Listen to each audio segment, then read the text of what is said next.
ரசூல் ஸல்லல்லாஹு அலைஹி வஸல்லம் அவர்களும் அந்த பயணத்தில் போய் கொண்டிருக்கும் பொழுது இடையில யாராவது வந்தாங்கன்னு சொன்னா, அபூபக்கர் ரலியல்லாஹு அன்ஹு பொறுத்த வரைக்கும் எல்லாருக்கும் தெரியுமா, அபூபக்கர் ரலியல்லாஹு அன்ஹு அவர்கள் வியாபாரத்திற்காக வேண்டி அடிக்கடி மதீனாவுக்கும் பல பகுதிகளுக்கும் வந்து போயிட்டு இருக்கிறதுனால அபூபக்கர் ரொம்ப பிரபல்யமான ஒரு ஆளு, முகம் தெரிஞ்ச ஒரு ஆளு. ரசூல் ஸல்லல்லாஹு அலைஹி வஸல்லம் அவர்களை பொறுத்த வரைக்கும் யாருக்கும் தெரியாது. அன்னைக்குள்ள சூழ்நிலையில ரசூல் ஸல்லல்லாஹு அலைஹி வஸல்லம் அவர்களை விட அபூபக்கர் ரலியல்லாஹு அன்ஹு தான் எல்லாருக்கும் நல்லா பிரபல்யமான ஆளா இருந்தாங்க. அவர் ஒரு வியாபாரியா இருந்த காரணத்தினால. அப்ப மதீனாவுல இருந்து பலரும் எதிரே வருவாங்க. வந்தா ரசூல் ஸல்லல்லாஹு அலைஹி வஸல்லம் யாருமே தெரியாது. அப்ப அபூபக்கர் ரலியல்லாஹு அன்ஹு கேட்பாங்க, இது யாரை கூட்டு போறீங்க, உங்க கூட வர்றது யாரு என்று கேட்கும் பொழுதெல்லாம் அபூபக்கர் ரலியல்லாஹு அன்ஹு அவர்கள் ஒரு வழிகாட்டியவர் அப்படின்னு சொல்லுவாங்களாம். வழிகாட்டிக்கு ரெண்டு அர்த்தம் இருக்கு. அதாவது வழிகாட்டினா வழி துணைக்காக கூட்டிட்டு போறதுன்ற அர்த்தத்தையும் வச்சுக்கலாம். வழிகாட்டினா உண்மையில மார்க்கத்துக்கு அந்த தீனுக்கு நல்லது கெட்டதுக்கு வழிகாட்டி இறை தூதர் அப்படிங்கிற அர்த்தத்திலையும் வச்சுக்கலாம். ரெண்டு அர்த்தம் வர்ற மாதிரியான வார்த்தைகளை சொல்லியே யார்கிட்டையும் உண்மையை சொல்லிடாம சமாளிச்சிருக்கிறாங்க. போகும்போது இடையில விஷயத்தை உடையிட கூடாதுல. போகும்போது யாராவது எதிர வந்து கேட்டாங்கன்னா, என்ன அபூபக்கர் என்ன விஷயம், இவர் சும்மா துணை வழித்துணை கூட்டு போறேன் சும்மா வழிகாட்டியாக அப்படின்னு சொல்லி அபூபக்கர் ரலியல்லாஹு அன்ஹு அவர்கள் பதில் சொல்லியே போய்கிட்டு இருக்கிறாங்க. அப்பதான் ஜுபைர் ரலியல்லாஹு அன்ஹு அவர்களை சந்திச்சு மதீனாவை நெருங்கிடுறாங்க. இந்த ஜுபைர் ரலியல்லாஹு அன்ஹு பொறுத்த வரைக்கும் அவர்களை பற்றி ஒரு விஷயத்தை நீங்க தெரிஞ்சுக்கணும். ஜுபைர் ரலியல்லாஹு அன்ஹு அவர்களும் அவங்களுடைய மனைவி அஸ்மா, ஜுபைர் ரலியல்லாஹு அன்ஹு அபூபக்கர் ரலியல்லாஹு அன்ஹுடைய ஒரு மகளை கல்யாணம் பண்ணவர். அபூபக்கர் ரலியல்லாஹு அன்ஹுடைய ஒரு மகள் ஆயிஷா நாயகி, இன்னொரு மகள் அஸ்மா. இந்த அஸ்மாங்கிறவங்கள ஜுபைர் ரலியல்லாஹு அன்ஹு அவர்கள் மனம் முடிச்சிருக்கிறாங்க. அபூபக்கர் ரலியல்லாஹு அன்ஹுடைய மருமகன் இவங்க ஜுபைர் ரலியல்லாஹு அன்ஹு அவர்கள். இவங்களும் மக்காவை சேர்ந்தவங்க தான். ஜுபைர் ரலியல்லாஹு அன்ஹு அவர்களும் மக்காவை சேர்ந்தவங்க தான். இவங்க எப்படி மதீனாவுடைய மதீனாவிலிருந்து எப்படி எதிர்கொண்டு வருவாங்க அப்படின்னு ஒரு கேள்வி வரும் இல்லையா. ஜுபைர் ரலியல்லாஹு அன்ஹு அவர்களும் அஸ்மா ரலியல்லாஹு அன்ஹு அவர்களும் ஆரம்பத்திலே ஹிஜ்ரத் செஞ்சு முன்னாடி வந்துட்டாங்க மதீனாவுக்கு.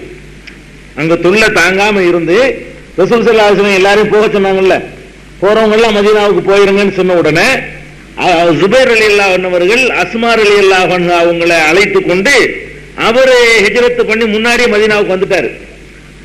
அங்கிருந்து தான் வியாபாரத்துக்கு போயிட்டு வர்றாரு. மதீனாவுல குடும்பத்தை எல்லாம் வச்சுட்டு வியாபாரத்துக்கு போயிட்டு வர்றாரு. அதுலயும் இவரு இந்த ஜுபைர் ரலியல்லாஹு அன்ஹு அவர்களும் மக்காவுல இருந்து ரசூல் ஸல்லல்லாஹு அலைஹி வஸல்லம் முன்னாடி வந்தாங்களே ஹிஜ்ரத் பண்ணி, அவங்களும் மதீனாவுல தங்கி இருக்கல. ஹிஜ்ரத் பண்ணி வந்துட்டது மதீனாவா இருந்தாலும் மதீனாவுடைய புறநகர் பகுதி, ஒரு ஊருன்னா அவுட்டோர் இருக்கும்ல, ஏன்னா ஊருக்குள்ளே இடம் இருக்கு. ரசூல் ஸல்லல்லாஹு அலைஹி வஸல்லம் அந்த சமத்துவத்தை உண்டாக்குற வரைக்கும் போனவங்க ஊருக்குள்ள போய் தங்க முடியாது. ஊருக்கு வெளியில தான் தங்கிக்கிடுவாங்க. ஏன்னா ஊருக்குள்ள கரெக்டா இருக்கு, வீடு வாசல்லாம் கரெக்டா இருக்கும். திடீர்னு 100 பேர் வந்தாங்கன்னா ஏதோ ஓரஞ்ச இடத்துல குடிசையை போட்டு தங்கிக்கலாம். அப்படிதான் இடங்கள் கிடைக்கும்.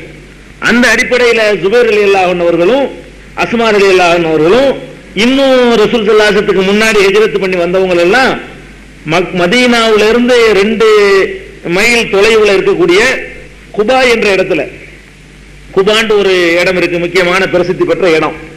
இன்னைக்கும் கூட ஹஜ்ஜிக்கு போறவங்க இந்த குபாவில் உள்ள ஒரு பள்ளிவாசல போய் பார்க்காம இருக்க மாட்டாங்க. அந்த குபா என்ற இடத்தில் தான் இந்த ஹிஜ்ரத் பண்ணி போனவங்க எல்லாம் தங்குறாங்க. அது மதீனாவை சேர்ந்தது இல்ல. இப்ப மதீனா தான் பெரிய ஊரா போச்சு. இவ குபாவையும் தாண்டி மதீனாவுக்குள்ள ஓடியாந்துருச்சு. அன்றைக்கு உள்ள அமைப்புல அது வேற ஊர், இது வேற ஊர். குபாங்கிறது வேற ஊரு, மதீனாங்கிறது ஒரு வேற ஊரு. 2 மைல் இடைவெளி இருக்குது. மதீனாவுக்கு 2 மைலுக்கு முன்னாடியே குபா என்ற பகுதி இருக்கிறது. அந்த பகுதியில தான் இந்த ஜுபைர் ரலியல்லாஹு அன்ஹு அவங்களுடைய மனைவி ஆரம்பத்தில் ஹிஜ்ரத் பண்ணி வந்தாங்களே அவங்க எல்லாரும் தங்கி இருக்கிறாங்க. அங்கதான் இடம் இருக்குது. ஏதோ அவங்க உங்களுக்கு ஏண்ட மாதிரி குடிசை போட்டுக்கிட்டு அப்படி தங்கி இருக்கிறாங்க. ஊருக்கு உள்ள மதீனா உள்ள யாரும் போகல. இதுதான் அன்னைக்கு உள்ள நிலைமை. அந்த ஜுபைர் ரலியல்லாஹு அன்ஹு தான் அங்க போய் ஹிஜ்ரத் பண்ணி போயிட்டு வாழ்க்கை செலவுக்காக வேண்டி வியாபாரம் பண்ணணுங்கிறதுக்காக வேண்டி வியாபார கூட்டத்தோட புறப்பட்டு போய் ஷாமுல வியாபாரம் பண்ணிட்டு ஃபர்ஸ்ட் வியாபாரம் பண்ணிட்டு திரும்பி வர்றாரு. வரும்பொழுது அவரோட ரசூல் ஸல்லல்லாஹு அலைஹி வஸல்லம் இணைஞ்சுக்கிறாங்க. அப்ப ஜுபைர் எப்படி மதீனாவை நோக்கி போவார்னு சந்தேகம் வரும்ல, அதுக்காக சொல்றேன். ஜுபைர் மக்காவாசி, அவர் அன்சாரியை சேர்ந்தவர் இல்ல, உதவியாளர்கள் உள்ளவர் இல்ல, அவர் ஹிஜ்ரத் செஞ்சு போனவர். அந்த அடிப்படையில் தான் சுபைர் ரலியல்லாஹு அன்ஹு பார்க்கறாங்க. பார்த்த உடனே எல்லாருமா சேர்ந்து மதீனாவை நெருங்கிடுறாங்க. நெருங்கினா ரசூல் ஸல்லல்லாஹு அலைஹி வஸல்லம் வர்றாங்கங்கிற நியூஸ் வந்து மதீனாவுக்கு வந்து சேர்ந்துருச்சு. ரசூலுல்லாஹ் வர்றாங்கன்னு அந்த செய்தி பரவிருச்சு. தினசரி காலையில வந்து மக்கள் எல்லாம் ஊருக்கு வெளியே வந்து நின்று கொண்டு காத்துக்கிட்டே இருப்பாங்களாம். தினசரி வருவாங்களாம். குல்ல யௌமின், ஒவ்வொரு நாளும், குல்ல கதாத்தின், ஒவ்வொரு நாள் காலையிலும் மதீனா வாசிகள் எல்லாம் இங்க வந்து காத்துக்கிட்டே இருப்பாங்க.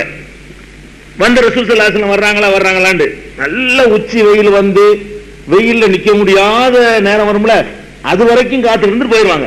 சரி, இனிமே நிக்க முடியாதுன்னு சொல்லிட்டு அப்ப ரொம்ப நேரம் வந்து காத்து கொண்டிருந்து 1 மணி 2 மணி 12 மணி இந்த மாதிரியான உச்சி வெயில் அதிகமாகி போய் தாங்க முடியாத நேரத்தில் அவங்க எல்லாம் திரும்பி போற அளவுக்கு ரசூல் ஸல்லல்லாஹு அலைஹி வஸல்லம் வருகை அங்க பரவலா பேசப்பட்டு கிட்ட நெருங்கின ஒரு தகவல் போய் சேர்ந்த உடனே இந்த வந்துருவாங்க, அந்த வந்துகிட்டு இருக்காங்க, ரசூல் ஸல்லல்லாஹு அங்க பார்த்தேன் இங்க பார்த்தேன் அப்படிங்கிற தகவல்லாம் வந்து சேர்ந்துகிட்டே இருக்குது. அப்ப இப்படி இருந்து கொண்டிருந்த நேரத்தில் ஒரு நாள் ஒரு யூத இனத்தை சேர்ந்தவர், யூத மதத்தை சேர்ந்தவர், அவர் தன்னுடைய வீட்டினுடைய அந்த மோட்டுல ஏறி ஏதோ ஒரு வேலைக்காக அவர் ஏறுறாரு. ஏறி பார்க்கும் பொழுது வெகு தொலைவுல ஒரு கூட்டம் வர்றது தெரியுது. எப்படி தெரியும்? கூட்டம் வந்தா அப்படி புழுதி பறக்கும். ஓப்பன் பிளேஸ், திறந்த வெளியா இருக்குன்னு வைங்களேன். மேலே ஏறி பார்க்கும் பொழுது பாலைவனத்திலிருந்து வர்றாங்க. ஒட்டகம், குதிரை எல்லாம் காலை கிளப்பி தூசி அடிச்சு விடும். அடிச்சு விட்டா அப்படி தூசி பறந்து அப்படியே ஒரு மண்டலமா தெரியுது, ஒரு கும்பல் வர்றது தெரியுது. இவர் அந்த யகூதிக்கு ஒரு சந்தோஷம் தாங்க முடியல. இதை பார்த்துட்டு வந்து ஊரு பூரா ஓடுறாரு. நீங்க எதிர்பார்த்துட்டு இருக்கீங்க இல்லைங்க, வருது டீம் வர்றாங்க, கூட்டம் வருது அப்படின்னு சொல்ற முகம்லாம் தெரியல. வெகு தொலைவுல திறந்த வெளியில அந்த புழுதி படக்கிறத வச்சு வெள்ளையா தெரியறத வைத்துக் கொண்டு அவர் ஓடோடி வந்து என்ன செய்யறாரு? ஊர் முழுவதும் ஒரு யூதர் தான் இந்த செய்தியை கொண்டு வர்றாரு.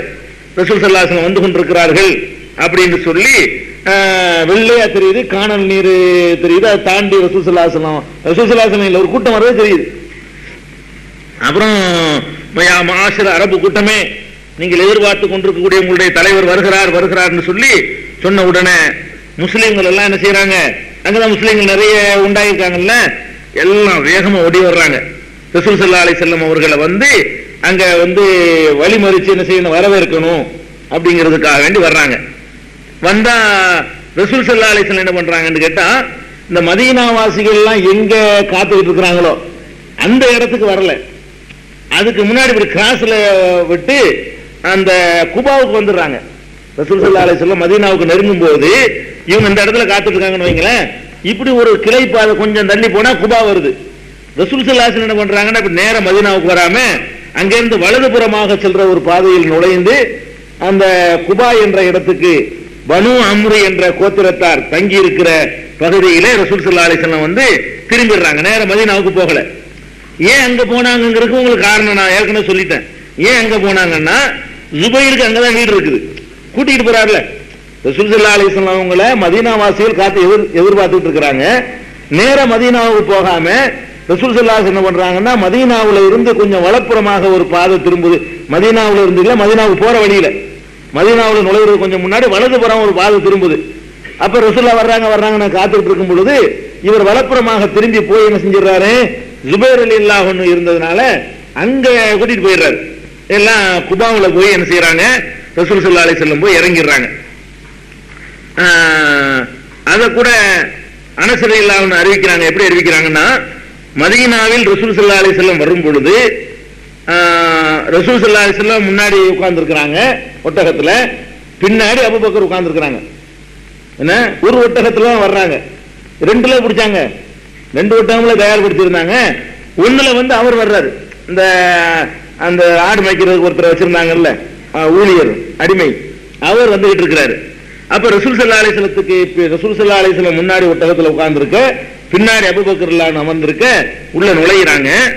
அது அனஸ் ரலியல்லாஹு அன்ஹு இப்படி வர்ணிக்கிறார். எப்படி வர்ணிக்கிறார்னா, வரும்போது அபூபக்கர் ரலியல்லாஹு அன்ஹு அவர்கள் அனைவருக்கும் தெரிந்த ஒரு முதியவராக இருந்தார், எல்லாருக்கும் அவரை தெரியும். ஆனால் ரசூல் ஸல்லல்லாஹு அலைஹி வஸல்லம் அவர்களோ அறிமுகம் இல்லாத இளைஞராக இருந்தார் என்று அந்த அறிவிப்புல புகாரியில வர்ற ஹதீஸ்ல வந்து சொல்றாங்க. அப்ப அபூபக்கர் கிழவனா இருக்கிறாராம், ரசூல் ஸல்லல்லாஹு அலைஹி வஸல்லம் இளைஞராகத்தான் மதீனாவுக்குள்ள நுழைகிறார்கள் அப்படின்னு சொல்லி அனஸ் ரலியல்லாஹு அன்ஹு அவர்கள் அறிவிக்கிறாங்க. இதை பார்த்த உடனே சில பேர் என்ன பண்றாங்கன்னா, வரலாறு தெரியாம ரசூல் ஸல்லல்லாஹு அலைஹி வஸல்லத்தை விட அபூபக்கரை விட ரசூல் ஸல்லல்லாஹு அலைஹி வஸல்லம் வந்து வயசுல சின்ன ஆளு, அவங்க இளைஞரா இருப்பாங்க போல இருக்குது, அபூபக்கர் ரொம்ப தள்ளாத வயசு கிழமா இருப்பார் போல இருக்குன்னு சொல்லி இந்த புகாரில் வருகிற ஒரு ஹதீஸ் இதை வைத்து அப்படி புரிஞ்சுக்கிறாங்க. அப்படி கிடையாது. உண்மையில ரசூல் ஸல்லல்லாஹு அலைஹி வஸல்லம் அவங்களுக்கு தான் அபூபக்கர் விட ஒரு 2 வயசு அதிகம். ரசூல் ஸல்லல்லாஹு அலைஹி வஸல்லம் அவர்கள் வந்து அபூபக்கர் ரலியல்லாஹு அன்ஹு அவர்களை விட சுமார் 2 வயது மூத்தவர்கள். 2 வயது மூத்தவர்கள் என்பதற்கு என்ன ஆதாரம் கேட்டா, சஹீஹ் முஸ்லிம்ல ஒரு ஹதீஸ் வருது. அபூபக்கர் ரலியல்லாஹு அன்ஹு அவர்கள் மரணிக்கும் பொழுது அவர்களுடைய வயது 63. அபூபக்கர் ரலியல்லாஹு அன்ஹு அவர்கள் மரணிக்கும் போது அவங்க வயசு எத்தனை? 63. அப்ப ரசூல் ஸல்லல்லாஹு அலைஹி வஸல்லம் 63 மரணிச்சிருக்காங்க. ஆனா அபூபக்கர் ரலியல்லாஹு அன்ஹு அவர்கள் ரசூல் ஸல்லல்லாஹு அலைஹி வஸல்லம் மரணித்து 2 வருடமும் சில மாதங்களும் கழித்த பிறகுதான் அவர் மரணிக்கிறார்.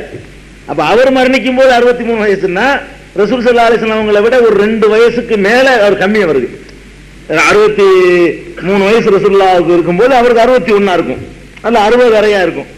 இந்த கணக்குல உள்ளவர் தான் யாரு? அபூபக்கர் ரலியல்லாஹு அன்ஹு. அப்ப இந்த இடத்துல அனஸ் ரலியல்லாஹு அன்ஹு சொல்றாங்கல்ல, ரசூல் ஸல்லல்லாஹு அலைஹி வஸல்லம் அபூபக்கர் வரும் பொழுது ரசூல் ஸல்லல்லாஹு அலைஹி வஸல்லம் அவர்கள் இளைஞராக தோற்றமளித்தார்கள், அபூபக்கர் முதியவராக இருந்தார்னு சொன்னா அதை 2 விதமாக நம்ம எடுத்துக்கொள்ளணும். அதை எப்படி எடுத்துக்கொள்ளணும்னு கேட்டா, சில பேர் வந்து என்றும் 16 இருப்பாங்க. சில ஆள்களை பாத்தீங்கன்னா என்றும் 16, எத்தனை வயசானாலும் சரி அதே மாதிரி இருப்பாங்க. அந்த வயசை கணிக்கவே முடியாது. 50 வயசுமாங்க, 25 வயசு பையன் மாதிரியே இருப்பாங்க. தொந்தி போடாது, அளவுக்கு மீறி கணத்து போயிட மாட்டாங்க. அந்த மாதிரியா இருக்கும் பொழுது அவங்க வந்து இளமையாக தோற்றம் அளிப்பாங்க. சில பேர் இருப்பாங்க ஒரு 40 எல்லாம் ஒரு 65-70 மதிக்கிற அளவுக்கு அந்த உடலமை பல மாதிரி இருக்குல்ல. 40 வயசுல உங்களுக்கு இருக்காது, பார்த்தா ஒரு 65 மதிக்கலாம், அந்த மாதிரி இருப்பாங்க. அப்ப அபூபக்கர் ரலியல்லாஹு அன்ஹு அவர்கள் மெலிந்தவராகவும் ஒரு பலவீனமான ஒரு தோற்றமுடையவராக இருந்ததுனால அவரை கூடுதல் வயசு மதிக்கிறதுக்கு வாய்ப்பு இருக்குது. ரசூல் ஸல்லல்லாஹு அலைஹி வஸல்லம் அவர்களை பொறுத்த வரைக்கும் அவ்வளவு திடகாத்திரம், ஆரோக்கியம், அந்த சேஃபான உடம்பு, தொந்தி கிடையாது, ஊழச்சதை கிடையாது, அந்த மாதிரியான ஒரு அமைப்புல இருந்ததுனால அவர்கள் இளமையாக மதிக்கப்படுவதற்கு பெரிய ஆச்சரியம் ஒன்றும் கிடையாது. அல்லது அந்த மறைந்து தானே போறாங்க, மறைந்து போய் சேரணும் இல்லையா? சேரும் பொழுது இளமையாக தென்படுற மாதிரியான தோட்டத்தில் போயிருக்கலாம். நம்ம போறோம், மாட்டிக்கிற கூடாது, யாருக்கும் தெரியக்கூடாதுங்கும் பொழுது ஒரு மாறு வேடம் போடுறோம்னு வைங்களேன், அந்த மாதிரி போடுறதுக்கு மார்க்கத்தில் அனுமதியும் இருக்குது. அந்த மாதிரி இருந்ததுனால அவங்கள இளைஞர்ந்து அனஸ் ரலியல்லாஹு அன்ஹு சொல்லியிருக்கலாம். ஏதோ ஒண்ணு இளைஞர் மாதிரி அவங்க வந்து தோற்றம் அந்த மேக்கப் பண்ணியிருக்கலாம், உயிர் பாதுகாக்கிறதுக்கு அனுமதி இருக்குது. அல்லது வந்து அவங்க இயற்கையிலே சில அவங்க வந்து சின்ன வயசாக தோற்றம் அளிக்கிற மாதிரி இருக்கலாம், பார்த்தாலே இளமையை தெரிகிற மாதிரி, என்றும் 16 மாதிரி உள்ள ஒரு அமைப்புல இருக்கலாம். இப்படி ஒரு சம்பவம். அப்ப வந்து அங்க போய் தங்கிடுறாங்க. எங்க தங்குறாங்கன்னா, பனு அம்ருடைய கோத்திரத்தால் தங்கி இருக்கக்கூடிய அந்த இடத்துல தங்கி விடுகிறார்கள். தங்கின உடனே அங்க வந்து ஏற்கனவே ஒரு பள்ளிவாசலும் இருக்கிறது. இப்ப மதீனாவுக்கு போறாங்கன்னு வைங்களேன், மதீனாவுக்கு போனா அங்க போய் எங்க தொழுவாங்க? பள்ளிவாசல் ஒண்ணு கிடையாது, இனிமே தான் உண்டாக்கணும். இங்க முஸ்லிம்கள் வந்து ஏற்கனவே குடியேறி அவங்க தங்களுக்குன்னு ஒரு இடத்தை வாங்கி தங்களுக்குன்னு ஒரு பள்ளிவாசலையும் கட்டி, இஸ்லாமிய வரலாற்றில் முதலில் கட்டப்பட்ட பள்ளிவாசல்ங்கிறது அந்த குபாவுக்கு தான் உண்டு. குபாங்கிற இடத்துல ரசூல் ஸல்லல்லாஹு அலைஹி வஸல்லம் வருவதற்கு முன்னாடியே பள்ளிவாசல். யார் கட்டின பள்ளிவாசல்? இங்க இருந்து ஹிஜ்ரத் செஞ்சு வந்தவர்களும் அங்க உள்ள மதீனாவில் உள்ள முஸ்லீம்களும் சேர்ந்து எழுப்பிய முதல் பள்ளிவாசல். மஸ்ஜித் நபவி கூட அப்புறம் தான். இந்த மஸ்ஜித் நபவிங்கிற ரசூல் ஸல்லல்லாஹு அலைஹி வஸல்லம் உடைய பள்ளிவாசல்ங்கிற மதீனாவுக்கு உள்ள இருக்க பள்ளிவாசல் இருக்க, அதெல்லாம் அப்புறம் கட்டின பள்ளிவாசல். ஃபர்ஸ்ட் எழுப்பப்பட்ட இஸ்லாமிய வரலாறு, அதாவது ஃபர்ஸ்ட்னா ரசூல் ஸல்லல்லாஹு அலைஹி வஸல்லம் வரலாற்றுல காபத்துல்லாஹ் தான் முதல் ஆலயம். அப்படி போயிடக்கூடாது.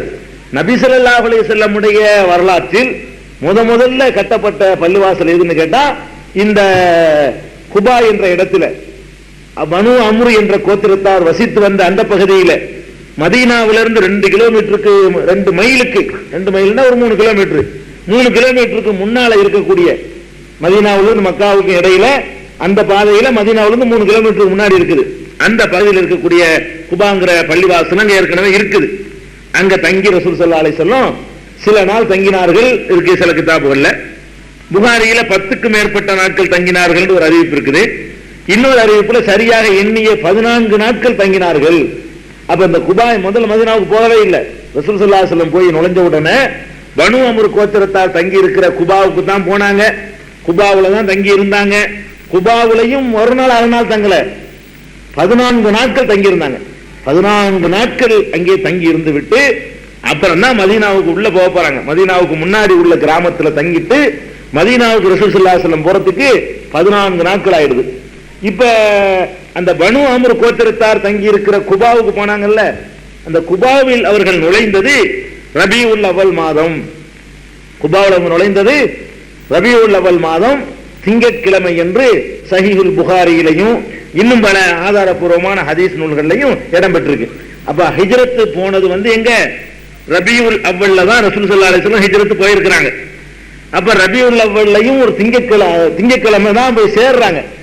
புறப்பட்டது என்ன அதே ரபியுல் அவ்வல்லையோ அல்லது அதுக்கு முந்தின மாசத்தினுடைய கடைசியிலோ கிளம்பியிருப்பாங்க. எந்த திங்கட்கிழமைங்கிறதுலாம் இல்லை. அதுல பல கருத்துக்கள் சொல்றாங்க. எப்படி பிற 1ல பிற 5ல பிற 7ல பிற 8ல இந்த பிறப்புக்கு சொன்னாங்கல்ல, இவ்வளவு கருத்துக்கள் இருக்குது, திட்டவட்டமா இல்லை. ஏன்னா வரலாறு அப்ப உண்டாக்கலையே, ஹிஜ்ரி ஆண்டு ஒண்ணு அப்புறமேல உண்டாகுது. அப்ப ஆண்டு அதெல்லாம் உண்டாகாத காரணத்தினால இது மட்டும் கரெக்டா அறிவிப்புகள்ல கிடைக்குது. போய் சேர்ந்தது ரபியுல் அவல் மாசம், அது ஒரு திங்கட்கிழமை. அது சஹீஹான ஹதீசுகள்ல ஆதாரபூர்வமான ஹதீசுகள்ல இடம்பெற்றிருக்கு. அப்ப குபாவுல போய் திங்கட்கிழமை போய் ரசூல் ஸல்லல்லாஹு அலைஹி வஸல்லம் சேர்றாங்க. இந்த இடத்துல ஒரு சந்தேகம் உங்களுக்கு வரும். இஸ்லாமிய ஆண்டு என்பது ஹிஜ்ரத்தை வைத்து தான் ஆண்டு ஆரம்பிக்கிறோம். முதல் வருடம் என்று நம்ம சொன்னோம்னு சொன்னா என்ன முதல் வருடம்? ரசூல் ஸல்லல்லாஹு அலைஹி வஸல்லம் அவர்கள் மக்காவில் இருந்து அபூபக்கர் ரலியல்லாஹு அன்ஹு அவர்களோட புறப்பட்டு ஹிஜ்ரத் செய்து போய் ஒரு வருடம் அர்த்தம். அதான் முதல் வருடம். இஸ்லாமிய வரலாற்றுல முதல் வருடம்னா என்ன அர்த்தம்? ஹிஜ்ரத் தான் முதல் வருடம்.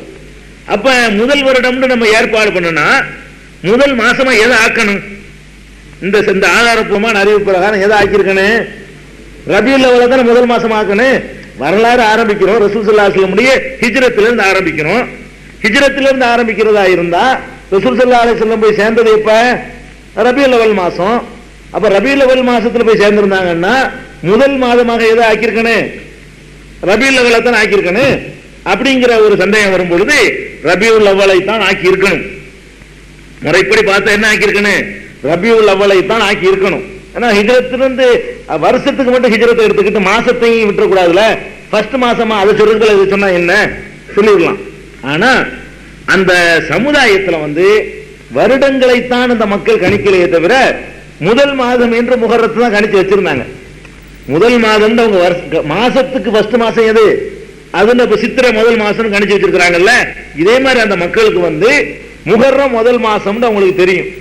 2வது மாசம் சஃபர், 3வது மாசம் ரபியுல் அவல்.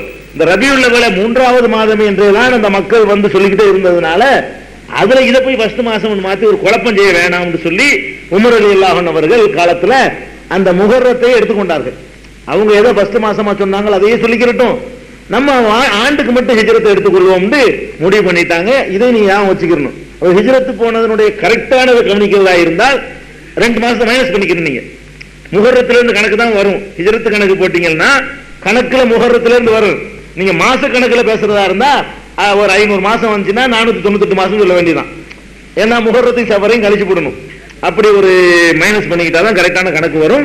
இப்படி ரசூல் ஸல்லல்லாஹு அலைஹி வஸல்லம் திங்கட்கிழமை போய் சேர்றாங்க. புறப்பட்டது எப்ப? அது பல அறிவிப்புகள் இருக்கு. அதாவது சேர்ந்த மாசமும் தேதியும் தான் வரலாற்றில் இருக்கே தவிர புறப்பட்டது எப்ப என்பதற்கு என்ன இல்ல தெளிவான ஒரு மதீனாவுக்கு வந்த பிறகு இன்னும் எல்லாத்துக்கும் துல்லியமான வரலாறு கிடைக்குது. மதீனாவுக்கு அமைஞ்ச பிறகுதான் எல்லாத்துக்குமே துல்லியமா கரெக்டாவே என்ன செய்யும், அந்த முதல் வருடம் 2வது வருடம் சொல்ல ஆரம்பிப்பாங்க. கரெக்டா தகவல் கிடைக்குது. புறப்பட்டதே இல்லை.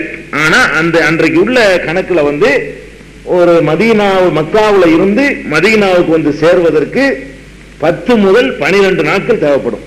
அன்றைக்கு உள்ள அந்த ஒட்டகத்தில் ஒருவர் பயணம் சென்று வந்தால், அது நல்ல வேகமா வந்தால் ஒரு 10 நாளில் சேரலாம்.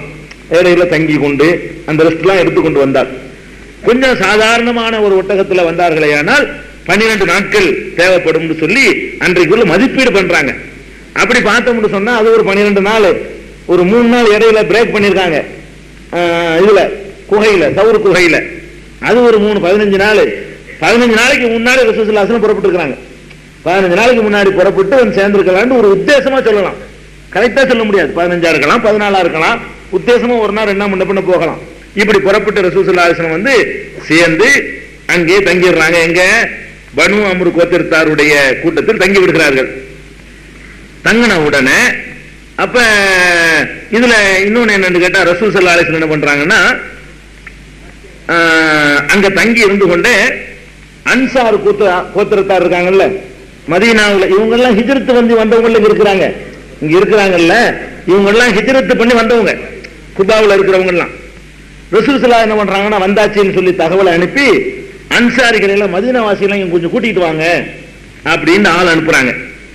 அப்ப அன்சார்கள்லாம் வந்து ரசூல் ஸல்லல்லாஹு அலைஹி வஸல்லம் அவங்கள்ட்டையும் அபூபக்கர் ரலியல்லாஹு வந்து சேர்றாங்க, சலாம் சொல்றாங்க. நல்ல அல்லாஹ்வுக்கு அல்லாஹ்வுடைய பாதுகாப்போட வந்து சேர்ந்துட்டீங்க அப்படின்னு சொல்லிட்டு அழைத்து செல்றதுக்கு வர்றாங்க. 14 நாள் ஆயிடுச்சு, நீங்க மதீனாவுக்கு வந்துருங்க, இங்க இருக்க வேணாம், ஓரத்தில் இருக்க வேணாம், ஊருக்கு மத்தியில வந்து நீங்க இருக்கலாம், நீங்க வாங்கன்னு சொல்லி மதீனாவுக்கு உள்ள அழைக்க வர்றாங்க. அவங்க அழைக்க வராட்டி இங்கே கூட ரசூல் ஸல்லல்லாஹு தங்கி இருக்க கூடும். இவங்க அழைக்க வரலைன்னு சொன்னா இங்கே கூட ரசூல் ஸல்லல்லாஹு அலைஹி வஸல்லம் குபாவுல தங்கி இருக்க கூடும். இன்றைக்கு மதீனாவுக்கு இருக்கிற அந்த பெருமை புகழ் எல்லாமே குபாவுக்கு கிடைச்சிருக்க கூடும். ஆனா என்ன பண்ணிட்டாங்க, அந்த மக்கள் வந்து ஏன் ஓரத்தில் இருக்கிறீங்க, ஆபத்தானது, பல விஷயங்கள் சரியா வராது, நீங்க ஊருக்குள்ள வந்துட்டா நல்லா இருக்கும்னு சொல்லி அவங்க மதீனாவுக்குள்ள வந்து கூப்பிட வர்றாங்க. கூப்பிட்ட உடனே ரசூல் ஸல்லல்லாஹு அலைஹி வஸல்லம் புறப்படுறாங்க. மக்கள் எல்லாம் சுத்தி அழைச்சிட்டு போறாங்க. ஆயுத பாணிகளாக மக்கள் எல்லாம் சுத்தி என்ன செய்யறாங்க, ஊருக்குள்ள 2 மைல் தானே, 2 மைல்னா ஒரு 3 கிலோமீட்டர் தானே, அவ்வளவு தூரத்துக்கு ரசூல் ஸல்லல்லாஹு அலைஹி வஸல்லம் வந்து அழைத்து கொண்டு போறாங்க. போன உடனே அங்க என்ன பண்றாங்கன்னா, நான் தங்குறதா இருந்தா, நான் வந்து மதீனாவுக்குள்ள தங்குறதா இருந்தா யாருடைய தயவுலையும் தங்க மாட்டேன். எல்லாம் அந்த சுயமரியாதையை பாருங்க. ரசூல் ஸல்லல்லாஹு அலைஹி வஸல்லம் அவங்க இன்றைக்கு பாருங்க, அந்த சாமியார் மத குருமார்கள்லாம் நீங்க எடுத்துக்கிறீங்க, இவங்க எல்லாம் அந்த சுயமரியாதை பார்க்கவே மாட்டான், யார்ட்டையும் கையேந்துவாங்க அப்படிதான் வந்துருச்சு. ரசூல் ஸல்லல்லாஹு அலைஹி வஸல்லம் பாருங்க, ஹிஜ்ரத் புறப்படும் பொழுதே காசு கொடுத்தா ஒட்டகத்தை வாங்குவேங்கிறாங்க. ஆரம்பமே இப்படி ஏன் காசுல தான் ஒட்டகத்தை வாங்கிக்கிறேன், ஓசில வரதுக்கு நான் தயாரா இல்லை அப்படிங்கிறாங்க. வந்து நுழைஞ்சாச்சு. நுழையும் போது கூட அந்த சுபைர் சொந்தக்காரர் கூட்டிட்டு போறாரு, சுபைர் ரலியல்லாஹு அன்ஹு, அவர் ரசூலுல்லாஹ்வுடைய மனைவி ஆயிஷா நாயகி, ஆயிஷா நாயகியுடைய சகோதரி அவர் கட்டியிருக்காரு. அந்த வகையில் அவர் என்ன ஆயிடுறாரு, சகலையாவுக்கு பேரு சகலப்பாடி ஆயிடுறாருல. சகலப்பாடியோட தான் போய் ரசூல் ஸல்லல்லாஹு அலைஹி வஸல்லம் போய் தங்குறாங்க 14 நாள். யார் வீட்லயும் போய் தங்கல, அகதியா போய் சகலப்பாடி வீட்டுல தான் போய் தங்குறாங்க. அந்த கூட்டத்தாட்டம் தங்குறாங்க, இன்னொருத்தட்டு தங்கல. மதீனாவுக்கு போகும்போது சொல்றாங்க, நான் யாருக்கும் சுமையா இருக்க விரும்பல, என்னுடைய தாய் வகை சொந்தக்காரர்கள் மாமன்மார்களுடைய கோத்திரம் குடும்பம் இருக்குது, அங்கதான் நான் வந்து தங்குவேன். சொந்தக்காரங்கன்னா சுமையா நினைக்க மாட்டாங்க, நான் என்னுடைய சொந்தக்காரங்கள்ட்ட வேணா நான் வந்து தங்கிக்கிறேன்னு சொன்ன உடனே அது ஹஸ்ரஜ் கோத்திரத்தில் அவங்க அம்மா இருக்காங்க ஆமினா, அதை வச்சுதான் ஆமினா வந்து அவங்க மதீனாவுடைய கோத்திரத்தை சேர்ந்தவங்கிறது வருது. என்னுடைய அம்மா வழி சொந்தக்காரங்க இருக்கிறாங்க, அந்த ஹஸ்ரஜ் கோத்திரத்துல தான் நான் தங்குவேன்னு சொல்றாங்க. அப்ப ரசூல் ஸல்லல்லாஹு அலைஹி வஸல்லமுடைய அவங்களுடைய பூர்வீகம் மக்காவா இருந்தாலும் அவங்க தகப்பனார் பூர்வீகம், அவங்க தாயாருடைய பூர்வீகம் இதுதான் மதீனா தான். மதீனாவை சேர்ந்தவங்க இதெல்லாம் விளங்குது. சொல்லிவிட்டு சரின்னு ஒத்துக்கிறாங்க. போனா எங்க போய் தங்குறது, சொந்தக்காரங்களும் நிறைய பேர் உண்டாயிருக்கிறாங்க. இந்த கொள்கையின்பால இஸ்லாத்தின்பால் நிறைய பேர் வந்திருக்கிறாங்க.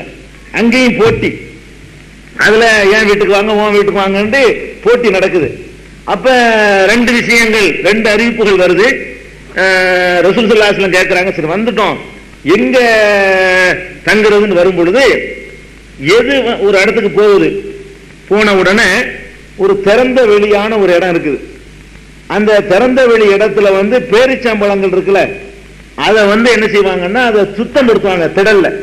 நம்ம அந்த போர் அடிக்கிறதுக்கு வச்சிருப்பாங்கல்ல, விவசாயத்துல நெல்லாம் அறுத்துட்டு வந்து ஒரு இடத்துல கொண்டாந்து போட்டு போர் அடிப்பாங்க, அடிச்சு பதற வைக்கால் வேற நெல் வேறன்னு பிரிச்சு எடுப்பாங்க.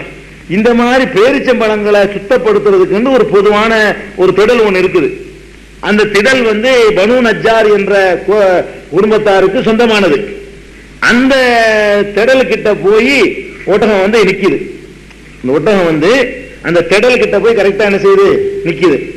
நின்ற உடனே ரசூல் ஸல்லல்லாஹு அலைஹி வஸல்லம் சொல்றாங்க, இந்த நிக்குதுல இதுதான் மன்சில், இதுதான் ஒட்டகம் நின்றுச்சு, இந்த இடம் தான் நம்முடைய இடம், நம்முடைய தங்குமிடம் இதுதான் அப்படின்ட்டாங்க. அப்படின்னு சொல்லிவிட்டு இந்த இடம் என்னப்பான்னு விசாரிக்கிறாங்க. இந்த இடம் யாருக்கு சொந்தம், யாருக்கு சொந்தம்? பனு நஜ்ஜாருடைய சேர்ந்த குடும்பத்தார்கள் இருக்கிறாங்க, அவங்களுடைய 2 அனாதைகள் இருக்கிறாங்க. அந்த அனாதைகளை கூட அசாத் பின் ஜராரா, ஏற்கனவே நான் சொல்லியிருக்கேன்ல, இந்த ஹிஜ்ரத் 12 பேர்ல ஒருவர், அவர் எடுத்து வளர்க்கிறார் இந்த 2 அனாதைகளை. இந்த அவருடைய பராமரிப்புல இருக்கக்கூடிய 2 அனாதைகளுக்கு சொந்தமான இடம். இந்த இடம் சொன்ன உடனே அவங்கள கூட்டு வர சொல்றாங்க ரசூலுல்லாஹி ஸல்லல்லாஹு அலைஹி வஸல்லம். அந்த 2 பேரும் கூட்டிட்டு வாங்க. கூட்டு வந்த உடனே இந்த இடத்தை இறைவனுடைய ஆலயத்தை எழுப்புவதற்காக வேண்டி நீ தரணும் கேட்கிறாங்க. அந்த 2 பேர்கிட்ட என்ன செய்யறாங்க? தரணுங்கிறாங்க. உடனே அவங்க என்ன சொல்றாங்க? எடுத்துக்கிறங்க, விலைக்குத்தான் தரணும். ரசூலுல்லாஹி ஸல்லல்லாஹு அலைஹி வஸல்லம் எடுத்துக்க, சும்மா எடுத்துக்கிறாங்க, சும்மா எடுத்துக்கிற மாட்டாங்க, விலைக்கு நீங்க தரணும். சாமி நூனி, விலைக்குத்தான் நாங்க தருவோம். அவங்க என்ன சொல்றாங்க? அல்லாஹ் நாங்க கூலி எதிர்பார்க்கிறோம், உங்கள்கிட்ட நாங்க விலை எதிர்பார்க்கல. அந்த 2 அனாதைகளும் அசதிட்ட வளர்ந்ததுனால அவங்களும் முஸ்லீமா இருக்கிறாங்க. ஏன்னா அசதுங்கிறவர் ஏற்கனவே இஸ்லாத்துக்கு வந்துட்டாரு, அவர்கிட்ட வளரக்கூடிய பிள்ளைங்களும் அப்படித்தான் வளரும். அந்த மாதிரி ஒரு பற்றோட இருக்கிறதுனால அந்த அனாதை பிள்ளைங்க 2 பேரும் சொல்றாங்க, இல்ல அல்லாஹ்விடத்தில் நாங்க இதனுடைய கூலியை வாங்கிக்கிறோம். ரசூலுல்லாஹி ஸல்லல்லாஹு அலைஹி ஒத்துக்கல, வேணாம் நீங்க காசு வாங்கிக்கிறீங்கன்னு சொல்லிட்டு ரசூலுல்லாஹி ஸல்லல்லாஹு அலைஹி வஸல்லம் செய்யறாங்க, காசுக்கு தான் வாங்குறாங்க. இதுல 2-3 அம்சத்தை நீங்க கவனிக்கணும். ஒட்டகத்துல இருந்து புறப்பட்டு வரும்பொழுது காசு வாங்கிக்கிறீங்கிறாங்க, இங்க காசுக்கு தான் தரணுங்கிறாங்க. அப்ப வீசின கையும் வெறுங்கையுமா ரசூலுல்லாஹி ஸல்லல்லாஹு அலைஹி வஸல்லம் வரல. நீங்க நல்லா விளங்கிக்கணும். வரும்பொழுது வீசின கை வெறுங்கை வச்சுக்கிட்டு ஏதாவது ஓய்ச்சோறு கிடைக்கும்னு வரல. அதுக்கு தங்கள்கிட்ட இருக்கிற பொருளாதாரத்தை ஒரு மாதிரியா செட்டப் பண்ணி தான் எடுத்துட்டு வர்றாங்க. அந்த காலம் தங்க காசுகள் தானே, ஏதோ ஒண்ணு இல்லாம சும்மா வந்திருக்க முடியாது. இல்லைன்னா அவ்வளவு பெரிய இடத்தையும் தாங்க, விலைக்கு தாங்கன்னு கேட்கறாங்க. நன்கொடை வாங்கி செய்யறாங்க, அவர்கிட்ட நன்கொடை வாங்கிக்கலாம்ல. இன்னொருவர்கிட்ட நன்கொடை வாங்கி செய்யலாம்னு இருந்தால் இடத்தையும் நன்கொடை தர்றேங்கிறார்ல, நன்கொடை வாங்கியிருக்கலாம்ல. யார்கிட்டையும் நன்கொடை வாங்க விரும்பல. அல்லாஹ்வை எழுப்புவதற்காக கட்டப்படுற அந்த முதல் பள்ளிவாசல் தன்னுடைய சொந்த பணத்தில் இருக்கணும்னு ரசூலுல்லாஹி ஸல்லல்லாஹு அலைஹி வஸல்லம் விரும்பி இருக்கிறாங்க.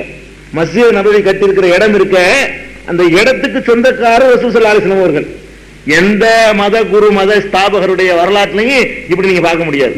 ஒரு வழிபாட்டுத்தனம் எழுப்புறாண்டா எங்கேயாவது வாங்கி பிச்சை எடுத்தான் கட்டுவானே தவிர அவன் காசை போட்டு செஞ்ச ஒரு மத குரு உலகத்துல கிடையாதுங்க. உலகத்துல வரலாற்றுல இந்த மத குருமார்கள் எடுத்து பாத்தீங்கன்னா அவன் சம்பாதிக்கிறதுக்கு தானே இதெல்லாம் உண்டாக்குறான். அவன் எப்படி சொந்த இடத்தையும் சொந்த காசையும் கொடுப்பான்?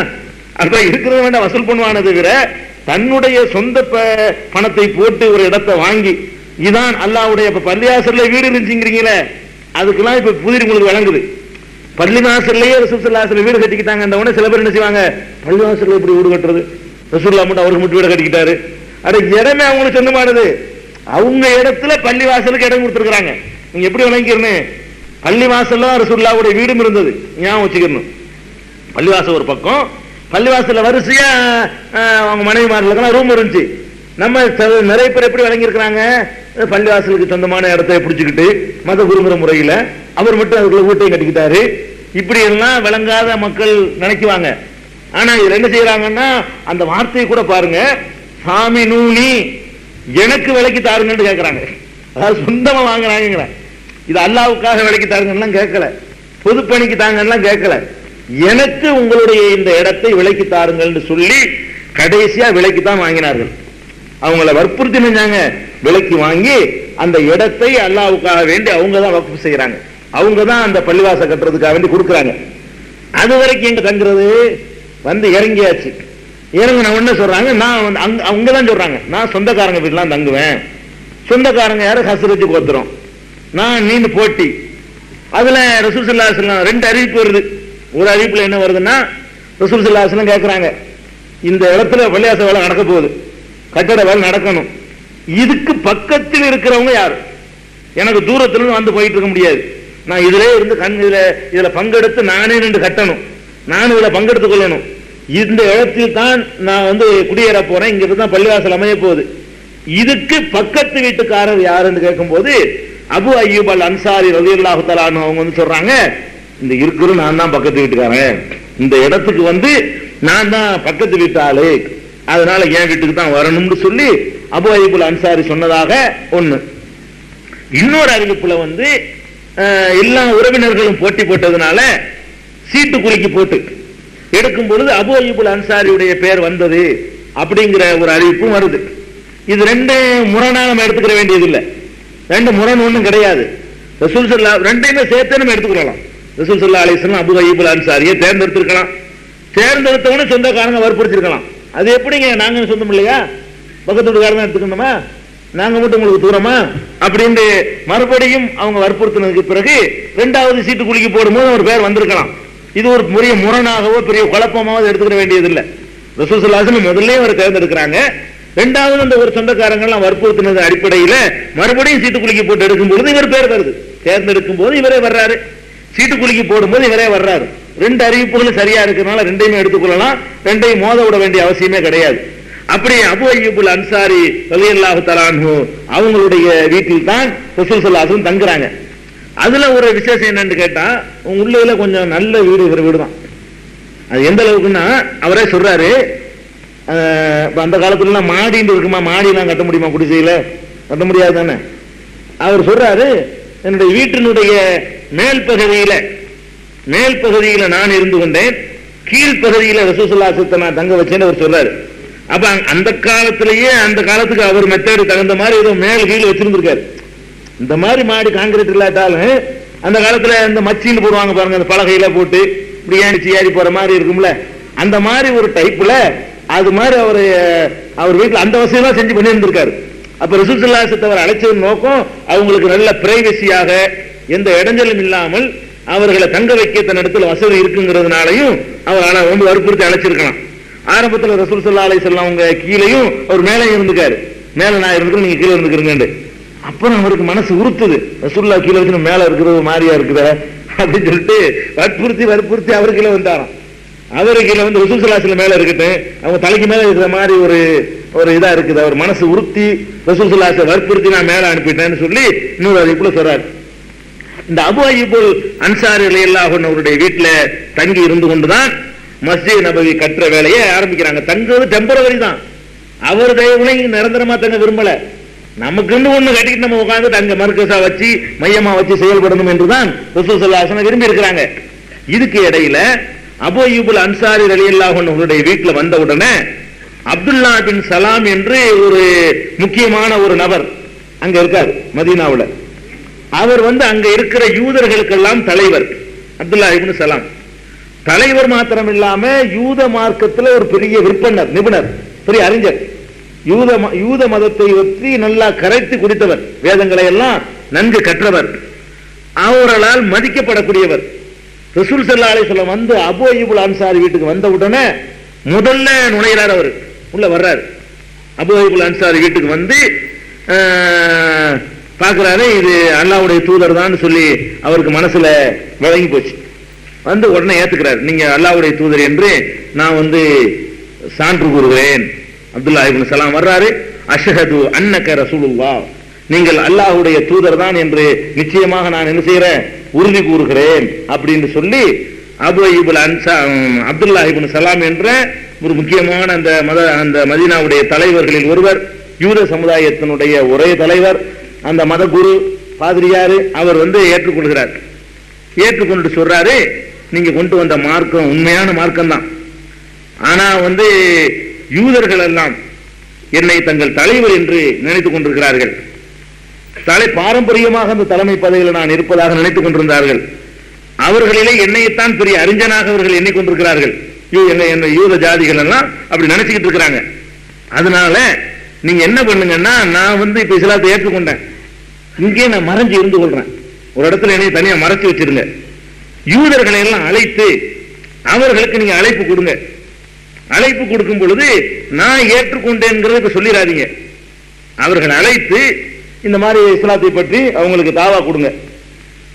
அவங்க ஏத்துக்கிற மாட்டேன்னு சொன்னாங்கன்னா, அப்துல்லா இப்னு சலாம் இருக்காரு, அவரை பத்தி என்ன நினைக்கிறேன்னு கேளுங்க. நல்ல கருத்துக்களை தான் அவங்க சொல்லுவாங்க. அவர் ஏற்றுக்கொண்டால் நீங்க ஏத்துக்கிறீங்களான்னு கேளுங்க. அவராவது ஏற்றுக்கொள்றதாவதுன்னு அவங்க சொல்லுவாங்க.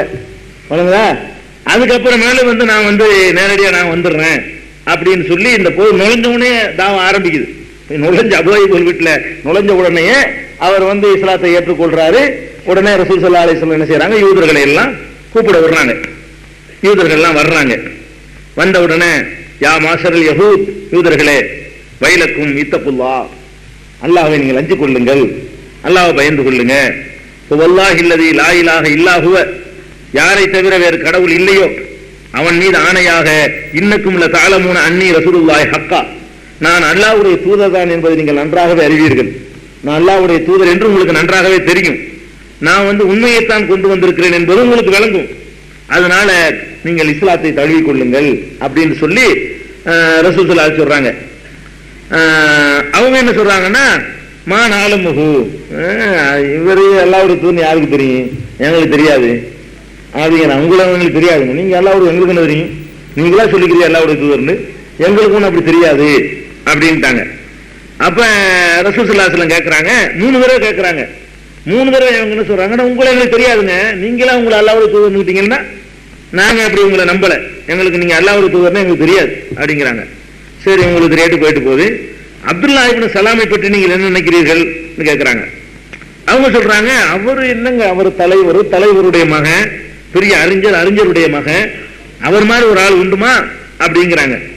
உடனே ரசூல் ஸல்லல்லாஹு அலைஹி சொல்றாங்க, அஃபரைத்தும் இன் அஸ்லம, அவர் இஸ்லாத்தை ஏற்றுக்கொண்டு விட்டால் அப்ப நீங்க என்ன நினைக்கிறீங்க, உங்களுடைய கருத்து என்னங்கிறாங்க. காலு, அவங்க சொன்னாங்க, ஹாஷா லில்லாஹ் மா கான லியுஸ்லிம். பெரிய ஆச்சரியமா இருக்குது, அவரு வரவே மாட்டார், அவராவது இஸ்லாத்தை ஏத்துக்கிறதாவது நடக்கவே நடக்காதுங்கிறாங்க. திரும்ப ரசூல் ஸல்லல்லாஹு அலைஹி கேட்கிறாங்க, அவர் ஏத்துக்கொண்டா என்னன்னு சொல்லு. அது நடக்காதுங்க, என்ன ஏத்துக்கொண்டாலும் நடக்காத விஷயம் கேட்கறீங்க நீங்க, நாங்க நடக்காதுங்கிறோம் அப்படிங்கிறாங்க.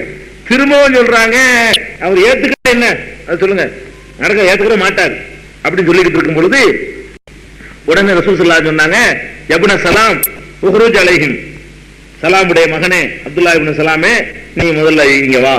அவர் வர்றாரு. யூதர்களே, நீங்கள் அல்லாஹ்வை அஞ்சிக் கொள்ளுங்கள், அவர் அல்லாஹ்வுடைய தூதர் தான் என்பது உங்களுக்கு நல்லா தெரியும், அவர் உண்மையை தான் கொண்டு வந்திருக்கிறாரு என்று நல்லா தெரியும் சொல்லி அவர் என்ன செய்யறாரு சொல்றாரு. சொன்னவன்னு என்ன பண்ணாங்க தெரியுமா, நீ போய் சொல்றான்ட்டாங்க, ஏத்துக்க மாட்டேன்ட்டாங்க. நீ போய் சொல்ற, உனக்கு என்னமோ தொடர்பு இருக்கு போல இருக்கு அப்படின்ட்டாங்க வந்த பொண்ணு. அதாவது எவ்வளவுதான் மதிப்பு, பெரிய அறிஞர் கொஞ்ச நேரத்துக்கு முந்தி அவர் மாதிரி ஒரு ஆளை இல்லைன்னாங்க, தலைவர் மகன், பாரம்பரியம் மிக்கவர்னாங்க. அவர் ஏத்துக்கிட்டான்னு, அவர் ஏத்துக்கிற மாட்டார்னு அவ்வளவு உறுதியா சொன்னாங்க. அப்படிலாம் சொன்னவங்க அவரே சொன்னோன்னு என்ன பண்ணிட்டாங்க, கதப்த போய் சொல்ற, இவர் அல்லாஹ்வுடைய தூதர்லாம் கிடையாது, அதான் ஏத்துக்க மாட்டான். அதான் முனாஃபிக்கா போயிட்ட. கடைசி வரைக்கும் அப்படி இருந்தாங்க. யூதர்கள்ல பெருமளவுக்கு என்ன செய்யல, வரல. முதல்ல இவரெல்லாம் வந்ததற்கு பெரிய ஆச்சரியத்தில் உள்ளது.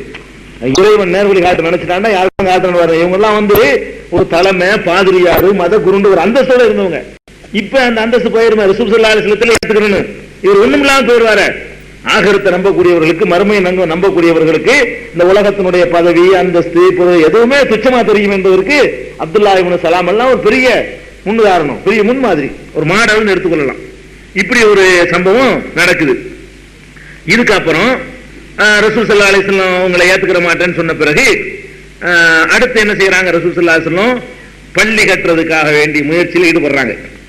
பள்ளி இருக்குல்ல, மஸ்ஜித் நபவின்னு சொல்லி, நபியுடைய பள்ளி வாசல் பாலி வருது. நேற்று ரொம்ப கம்மியா இருந்துச்சாங்க, பார்த்து போட்டுக்கோங்க. அப்ப மஸ்ஜித் நபவின்னு சொல்லக்கூடிய அந்த பள்ளிவாசல் இப்ப கட்டிருக்கிறாங்க இல்லையா, அந்த பள்ளிவாசல் கட்டுமான பணியில இறங்குறாங்க. இதுக்கு இடையில இன்னொரு உண்மையை நீங்க தெரிஞ்சுக்கிறணும். இந்த மதீனாங்கிற ஊர் இருக்குல்ல, அந்த ஊருக்கு பேரு மதீனா கிடையாதுங்க. மதீனாங்கிற ஊருக்கு பேர் என்ன, யஸ்ரிப். யஸ்ரிப் என்பதுதான் அந்த ஊருடைய பெயர். ரசூல் ஸல்லல்லாஹு அலைஹி வஸல்லம் வர்றது வரைக்கும் யஸ்ரிப் என்பதுதான் அந்த ஊருடைய பெயர். மதீனாங்கிற வார்த்தைக்கு என்ன அர்த்தம் தெரியுமா, மதீனான்னா ஊருன்னு அர்த்தம். மதீனாங்கிற வார்த்தைக்கு என்ன அர்த்தம், ஊரு. மதீனான்னா ஊரு. ஆரம்பத்துல ரசூல் ஸல்லல்லாஹு அலைஹி வஸல்லம் அங்க போய் சேர்ந்துட்டதுனால அதை என்ன சொல்லுவாங்கன்னு கேட்டா, மதீனத்து நபி, நபியுடைய ஊரு, நபியுடைய ஊருண்டாங்க. மதீனத்து நபினா என்ன அர்த்தம், நபி ஊரு, நபி வந்த ஊரு, நபி வந்த ஊருண்டாங்க. மதீனத்து நபி, மதீனத்து நபி, மதீனத்து நபின்னு சொல்லியே இந்த நபி மைனஸ் ஆகி ஊரே மதீனாவா போயிடுச்சு. அதாவது ரசூல் ஸல்லல்லாஹு அலைஹி வஸல்லம் முக்கியமான பிரமுகரா அன்றைக்கு ஆயிட்டதுனால அவங்கள சொல்லியே அந்த ஊரை சுட்டிக்கா. யஸ்ரிப் பெரிய பிரபலியமான ஊர் இல்ல, பெரிய பிரபலியமான ஊர் இல்ல. புரிஞ்சுக்கிறதுக்காக சொல்லுவேன், திருக்குவளைன்னு ஊர் யாருக்காவது தெரியுமா, தெரியாது, நிறைய மக்களுக்கு தெரியாது. கருணாநிதி ஊருண்டா தெரியும். ஒரு பிரபலியமான ஒரு ஆளுடைய ஊரை சேர்த்தோம்னா என்ன செஞ்சிடும், அது தெரிஞ்சிடும். கருணாநிதி ஊருன்னா இப்படியே சொல்லிட்டு இருக்கிற மாதிரி யஸ்ரிப்ங்கிறது பெரிய வரலாற்று முக்கியத்துவம் வாய்ந்த ஊர் ஒன்றும் கிடையாது. மக்கா மாதிரி அது சும்மா சாதாரண எத்தனையோ ஊர்கள்ல ஒரு ஊரு. அந்த ஊருக்கு ஒரு மதிப்பு மரியாதை எதனால ஏற்படுதுன்னா இவங்கனால ஏற்படுது. அல்லாஹ்வுடைய தூதர் அங்க போய் சேர்ந்ததுனால அந்த ஊருக்கே ஒரு மரியாதை ஏற்படுது. எந்த அளவுக்கு ஊரு எஸ்ரிபுல என்ன எஸ்ரிபுன்னு கேட்பாங்க. நபி ஊருக்குள்ளப்பா அந்த ஊரை சொல்றீங்களா? அது எல்லாருக்கும் தெரியும். எஸ்ரிபுன்னா யாருக்கும் தெரியாது. சுற்று வட்டாரத்துக்கெல்லாம் என்ன சொன்னா தெரியும்? மதீனத்து நபி, மதீனத்து நபி, நபி ஊரு, நபியுடைய ஊருன்னு சொல்லுவாங்க. நபியுடைய ஊரு, நபியுடைய ஊரு, நபியுடைய ஊருன்னு சொல்லி என்னவாயிடுச்சு? ஊர் மட்டுமே அந்த ஊருக்கு பேராயிடுச்சு. ஊருக்கு பேரே பேர் என்ன? மதீனா. அது பாதிதான். மதீனத்து நபி தான் அதுக்கு சரியான பேரு. மதீனத்து நபி, நபி அடிபட்டு போய் மதீனாங்கிற ஊருக்கு பேராயிடுச்சு. அப்ப அந்த எஸ்ரிப்புங்கிற ஊர்ல போய் ரசூல் ஸல்லல்லாஹு அலைஹி வஸல்லம் அந்த திடல்ல பேரிச்சம்பழங்களை சுத்தப்படுத்துவதற்காக இருந்த அந்த திடல்ல பள்ளி வாசல் கட்டுவதற்கு ஆரம்பிக்கிறாங்க. அந்த பள்ளி வாசலை கட்டுறதுக்கு எப்படி ஆரம்பிக்கிறாங்கன்னா, அதாவது எல்லாருமா சேர்ந்து பள்ளிவாசல் கட்டுறது கூலிக்கெல்லாம் ஆள் பிடிக்கல. பள்ளிவாசல் தான் நம்ம இந்த மாதிரி பள்ளிவாசலா? பள்ளிவாசல் கட்டுறது கூலிக்கெல்லாம் ஆள் பிடிக்கல. ரசூல் ஸல்லல்லாஹு அலைஹி வஸல்லம் அவங்களும் மற்றவங்களும் சேர்ந்து நின்று கொண்டு செங்கலை எடுக்கிறது, அதை பண்றது, இந்த மாதிரியாக என்ன செய்யறாங்க? கட்ட ஆரம்பிக்கிறாங்க. அந்த கல்லை எடுத்து கொடுக்கிற வேலையில ரசூல் ஸல்லல்லாஹு அலைஹி வஸல்லம் அவங்களும் ஈடுபட்டுக்கிட்டாங்க. பாருங்க எந்த நிலையில வர்றாங்க. அல்லாஹ்வுடைய தூதர் என்ற ஒரு அந்தஸ்தோட வர்றாங்க. மக்கள் எல்லாம் அப்படி மேலதாளம் மட்டும் அன்னைக்கு அனுமதி இருந்தா அதோட கூட்டிட்டு போயிருப்பாங்க. அவ்வளவுக்கு வரவேற்போட அந்த மக்கள் எல்லாம் அழைச்சிட்டு போறாங்க, பெரிய தலைவரா ஏற்றுக்கொண்டு. அந்த மாதிரி ஒரு மரியாதைக்குரிய ரசூல் ஸல்லல்லாஹு அலைஹி வஸல்லம் அவங்க இந்த வேலை செய்யும் போது மேற்பார்வை செய்து கொண்டிருக்கல. அவர்களும் சேர்ந்து என்ன செய்யறாங்க? கல் எடுத்து கொடுக்கிற வேலையில் அவங்களும் எல்லாரோடையும் சேர்ந்து வேலை செஞ்சிருக்கிறாங்க. அதுல கூட ஒரு சம்பவம் எப்படிலாம் வேலை செஞ்சிருக்கிறாங்கன்னா ஆர்வத்தை பாருங்க. போட்டி. அம்மார் பின் யாசிர் ரலியல்லாஹு அன்ஹு போன்றவர்கள்லாம் அவர் எல்லாரும் ஒவ்வொரு கல்லு எடுத்துட்டு போறாங்களாம். ஒவ்வொரு கல்லு தான் எடுத்துட்டு போவாங்க. இந்த அம்மார் மாத்திரம் என்ன செய்வாருன்னா ரெண்டு கல்ல தூக்கிட்டு போவாராம். கல் எடுத்துட்டு போயிட்டு போகணும்ல கட்டுறதுக்காக வேண்டி ரெண்டு கல்ல தூக்கிட்டு போவாங்க. ரசூல் ஸல்லல்லாஹு அலைஹி வஸல்லம் கூப்பிட்டு, எதுக்கு நீ மட்டும் ரெண்டு கல்ல தூக்கிட்டு போற? எல்லாரும் மாதிரி ஒண்ணா எடுத்துட்டு போ அப்படின்னு சொல்லி ரசூல் ஸல்லல்லாஹு அலைஹி வஸல்லம் சொல்லிட்டு, இவ்வளவுலாம் கஷ்டப்படுற அவர்கிட்ட சொல்றாங்க, தக்துலுக்கல் ஃபஅத்துல் பாகியா, உன்னை ஒரு அக்கிரமக்காரன் கூட்டம் ஒரு காலத்தில் உன்னை கொல்லும் அப்படி அந்த இடத்துல சொல்றாங்க ரசூல் ஸல்லல்லாஹு அலைஹி வஸல்லம். ஒரு தப்பான வழியில் இருக்கிற கூட்டம் உன்னை கொல்லும். அது மாதிரி அவர் அலி ரலியல்லாஹு அன்ஹு மாவியா அவங்களுடைய சண்டையில அவர் கொல்லப்படுறாரு. அவர் அலி ரலியல்லாஹு அணியில இருக்கிறாரு, மாவியாவுடைய அணியில சண்டை நடக்குது, அதுல கொல்லப்படுறாரு.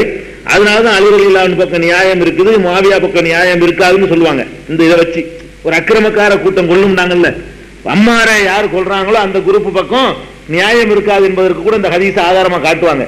அப்படி ரெண்டு கல்லை எடுத்து, அது ரெண்டாவது சம்பவம், ரசூலுல்லாஹ்வுக்கு பிந்தி உள்ள சம்பவம். அப்ப ரெண்டு கல்லை எடுத்துக்கொண்டு அவர் கொடுக்கிறாரு. ரசூல் ஸல்லல்லாஹு அலைஹி வஸல்லம் கல்லை எடுத்துட்டு போறாங்க. ஒவ்வொரு சஹாபாக்களும் அது என்ன சொல்லிக்கிட்டு போயிருக்கிறாங்கன்னா, அல்லாஹும்ம லா ஐஷ இல்லா ஐஷல் ஆஹிரா, வாழ்க்கை என்பது ஆகிரத்து வாழ்க்கையை தவிர வேற வாழ்க்கை இல்லை. ஃபர்ஹமில் அன்சார வல் முஹாஜிரா, இறைவா அன்சாரிகளுக்கும் முஹாஜிர்களுக்கும் நீ அருள் புரிவாயாக என்று ரசூல் ஸல்லல்லாஹு அலைஹி வஸல்லம் பாடலாக பாடிக்கொண்டே, இத வசனமாக கூட இல்லையா, அல்லாஹும்ம லா ஐஷ இல்லா ஐஷல் ஆஹிரா ஃபர்ஹமில் அன்சார வல் முஹாஜிரா, அப்படி பாடிக்கொண்டே ரசூல் ஸல்லல்லாஹு அலைஹி வஸல்லம் அவர்கள் அந்த பள்ளிவாசலுடைய கட்டுமான பணியில ஈடுபடுறாங்க. இதுக்கு இடையில அந்த திடல்ல எப்படி இருந்துச்சு என்பதையும் அதை சுட்டி காட்டுறாங்க. அந்த வாங்கின திடல்ல ஒரு பக்கம் பேரிச்சம்பழங்களை எல்லாம் சுத்தப்படுத்துற இடம் இருக்குது, இன்னொரு பக்கத்துல முஷ்ரிக்கீன்கள் நிறைய அந்த காலத்துல செத்து போன ஆளுக்கு இருக்காங்கல்ல, அவங்க எல்லாம் புதைக்கப்பட்ட இடம்லாம் இருக்குது. அப்படி புதைக்கப்பட்ட இடத்துல ஒரு விலைக்கு வாங்கியிருப்பாரு இந்த பனு நஜ்ஜார் கூட்டத்தார்கள் வாங்கியிருப்பாங்க. அதுல சில கபறுகள்லாம் கூட ஒரு கல்லறைகள்லாம் இருக்குது. அந்த இடத்தை பார்த்தா பள்ளிவாச கட்டுறது ஏற்றதா இல்லை, ஒரே பேரிச்ச மரமா இருக்குது, தூசி முட்டையமா இருக்குது. இந்த பக்கம் பார்த்தா கபறுகளா இருக்கு, முஷ்ரிக்கீன்கள் அடக்கப்பட்ட கபறுகள்லாம் இருக்குது.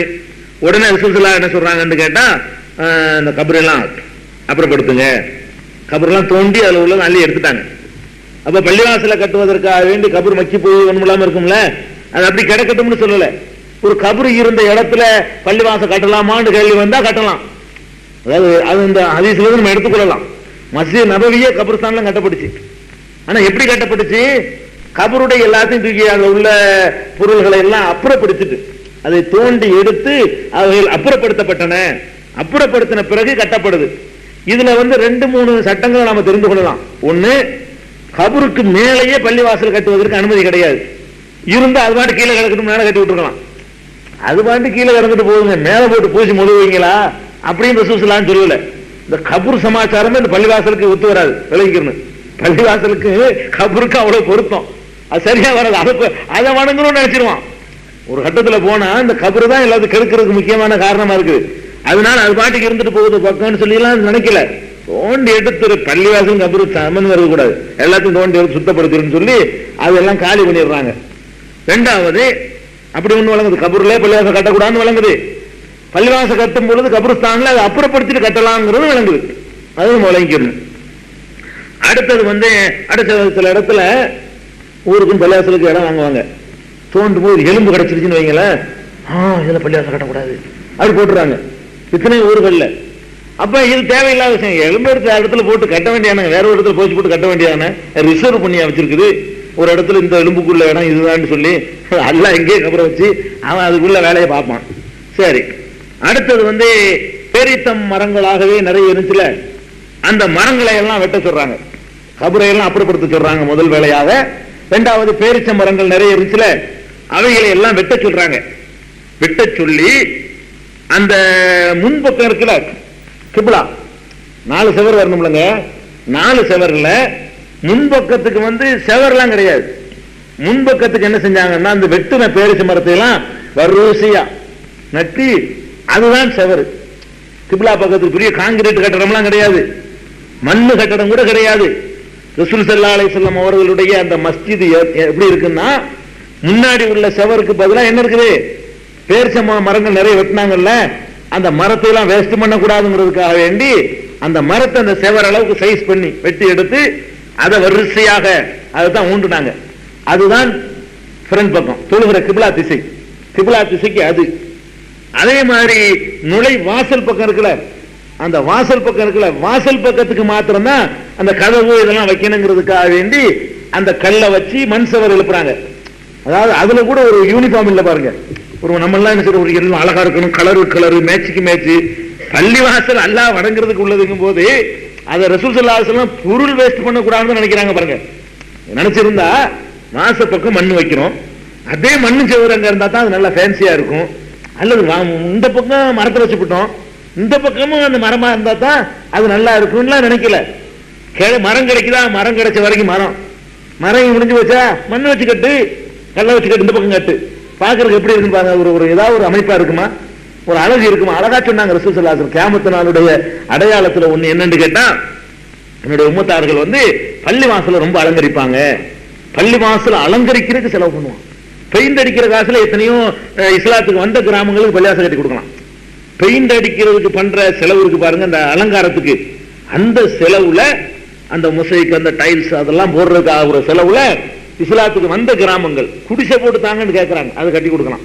அப்ப இப்படி எல்லாம் கட்டக்கூடியவங்க அந்த ரசூல் ஸல்லல்லாஹு அலைஹி வஸல்லம் பள்ளியை கொஞ்சம் கற்பனை பண்ணி பார்க்கணும். மஸ்ஜித் நபவி என்பது முன்னாடி வெறும் பேரிச்ச மரங்கள், பேரிச்ச மரம் தான் அதுக்கு செவர், ஃப்ரண்ட் முன்பக்க செவர், அதை நோக்கி நின்று தான் ரசூல் ஸல்லல்லாஹு அலைஹி வஸல்லம் செய்வாங்க, தொழுவாங்க. இந்த சைடுலையும் இந்த சைடுலையும் அதே மரங்கள் தான். மண்ணு எங்க மட்டும் இருந்துச்சு தெரியுமா, முன்பக்கம். முன்பக்கம் போனா திறந்துகிட்டு கதவு மாதிரி வைக்கிறதுக்காக வேண்டி அந்த 2 பக்கம் அப்படியே மண்ணை அடுக்கி வச்சு கல்லை வச்சு கட்டி அதுக்கு ஒரு கதவு மாதிரி போட்டு வச்சிருக்கிறாங்க. இந்த வழியா நுழையணும். இதுதான் இந்த ரசூல் ஸல்லல்லாஹு அலைஹி வஸல்லம் அந்த பள்ளிவாசலுடைய சுற்று அமைப்பு. சுத்த அமைப்பு. தர அமைப்பு என்ன? தர அமைப்பு ஒண்ணும் கிடையாது. தர அமைப்பு தரதான், மண்ணு தான். தரைக்கு என்ன போட்டாங்கன்னா ஒண்ணும் போடல, ரவுண்ட் பண்ணாங்களே விட தரை எப்படிதான் இருந்துச்சு, மணலாகத்தான் இருந்தது, மண்ணு தான் இருந்துச்சு. தரை தரையில எந்த களிமண்ணை கூட போட்டு பூசினாங்கன்னு வரல, வெறும் மண்ணு தான் தொழுது கொண்டார்கள். அதான் கீழே உள்ள அமைப்பு. மேல என்ன? மேல பேரிச்ச மரத்தினுடைய அந்த ஓலை இருக்குல்ல, கீற்று, அந்த கீற்றுகளால வேயப்படுது. அந்த வேயப்படுறது கூட பெரிய அடிக்கடி அதை மாத்திர அளவு கூட வசதி கிடையாது. அதுக்காக ரொம்ப செலவு பண்ணல. எப்படின்னு கேட்டா, ஒரு முறை ரசூல் ஸல்லல்லாஹு அலைஹி வஸல்லம் லைலத்துல் கத்ர் இரவை பற்றி பேசும் பொழுது சொன்னார்கள், லைலத்துல் கத்ர் என்ற இந்த வருஷத்து லைலத்துல் கத்ர் இரவில மழை பெய்ந்து அல்லாஹ்வுடைய ரஹ்மத் இறங்குறதாக எனக்கு காட்டப்பட்டுச்சு அப்படின்னு சொன்னாங்க. சொல்லிட்டு அன்னைக்கு ராத்திரி என்ன பண்ணுது, என்னைக்கு சொல்றாங்க, அன்று இரவே மழை பெய்தது. மழை பெய்து பள்ளிவாசல்லாம் உள்ள ஒழுகுது. மேல உள்ள அமைப்பு தெரிஞ்சு வச்சுப்ப, பள்ளிவாசல்லாம் ஒழுகுது. கீழே ரசூல் ஸல்லல்லாஹு அலைஹி வஸல்லம் சஜதா செஞ்சாங்கன்னு சொன்னா நெற்றியில சேரும் ஜகதியுமா மண்ணுமா ஒட்டிக்கிட்டு இருக்குது. அப்ப மேல இருந்து பெய்யற மழை கீழே ஒழுகி அது மேனையெல்லாம் ஒட்டுற அளவுக்கு தான் அந்த பள்ளிவாசல் அமைப்பு. இதான் பள்ளிவாசல்ங்கிறது. பள்ளிவாசல் அல்லாஹ் வணங்குறதுக்கு பெரிய அலங்காரங்களோ பெரிய சமாதி ஒண்ணுமே தேவை கிடையாது. அல்லாஹ்வுடைய அச்சம், அல்லாஹ் அதை தான் பாக்குறான். பள்ளிவாசல் ரொம்ப அழகா இருக்காண்ட பாக்குறான், அதை வந்து அல்லாஹ் பாக்குறது இல்ல. இதான் ரசூல் ஸல்லல்லாஹு அலைஹி வஸல்லம் கட்டின அந்த பள்ளிவாசல். அந்த பள்ளிவாசல்லையே ஒட்டி தான் அவர்களுடைய வீடுகளை எல்லாம் ரசூல் ஸல்லல்லாஹு அலைஹி வஸல்லம் அமைச்சிருந்தாங்க. பல மனைவியருக்கு ஆளுக்கு ஒரு வீடு கொடுத்தாங்க இல்லையா, அதையும் ரசூல் ஸல்லல்லாஹு அலைஹி வஸல்லம் வந்து அமைச்சு இருந்தாங்க. இது வந்து இந்த பள்ளிவாசலுடைய அமைப்பு. ரசூல் ஸல்லல்லாஹு அலைஹி வஸல்லம் கட்டின பள்ளிவாசலுடைய அமைப்பு வந்து இவ்வளவுதான். இந்த பள்ளிவாசலை ரசூல் ஸல்லல்லாஹு அலைஹி வஸல்லம் அவங்களும் சஹாபாக்களும் சேர்ந்து கட்டி அதை வந்து ஒரு மர்க்கஸாக, ஒரு மையமாக, அதுதான் இஸ்லாமிய வாழ்க்கையில் நடக்கிற எல்லாத்துக்கும் உள்ள இடமாக. மஸ்ஜித் நபவிக்கு அந்த வாங்கின இடம் இருக்குது, அந்த இடம் பெரிய இடமா இருந்திருக்குது. அந்த இடம் வந்து எந்த அளவுக்கு பெரிய இடம்னு கேட்டா, அதாவது தொழுகை உள்ள நடத்திடுவாங்க. உள்ள நடத்தின பிறகு இந்த பெருநாள், அது மற்ற பயிற்சி, போர் பயிற்சி எல்லாம் அங்கதான் நடக்கும். அப்ப அந்த திடல்லாம் பெருசா இருந்திருக்குது. இடமும் நல்ல பெருசான இடமா தான் அமைச்சிருந்திருக்கிறாங்க. ஏன்னா வில்லு அம்பு வைத்து பள்ளிக்குள்ளேயே பயிற்சி எடுப்பாங்கன்னு வருது. அம்பு வைத்து பயிற்சி எடுக்கிறதா இருந்தா இந்த அந்த அளவுக்கு இடத்துல எடுக்க முடியுமா? அம்பு வச்சு சண்டை போட்டுக்குவாங்களாம். ஆனா என்னைக்கு வேண்டாலும் போர் வரலாம், எதிரிகள் தாக்க வரலாம் போது அதுக்கு தகுந்த மாதிரி ட்ரைனிங் கொடுக்கணும்ல. அதனால வீர விளையாட்டுகளை ரசூல் ஸல்லல்லாஹு அலைஹி வஸல்லம் அனுமதிப்பாங்க. அந்த வீர விளையாட்டுகள் பள்ளிக்குள்ளே நடக்கும். வீர விளையாட்டுகள் எங்க நடக்கும்? பள்ளிக்குள்ளே நடக்கும். பள்ளிவாசல் நம்ம வேற மாதிரி விளங்கி வச்சுட்டோம். பள்ளிவாசல்ங்கிறது தொழுகை முடிச்சுன்னு எதுவுமே நடக்கிறது இல்லை. பள்ளிவாசல்ல தான் பஞ்சாயத்து நடக்கும், பள்ளிவாசல்ல தான் கொடுக்கல் வாங்கலை பத்தி பேசுவாங்க, பள்ளிவாசல்ல தான் அரசாங்கத்தினுடைய தலைமைச் செயலகம் பள்ளிவாசல் தான். ரசூல் ஸல்லல்லாஹு அலைஹி வஸல்லம் அந்த ஆட்சியில பள்ளிவாசல் தான் அரசாங்கத்தினுடைய தலைமைச் செயலகமா, கோட்டையாக இருக்குது.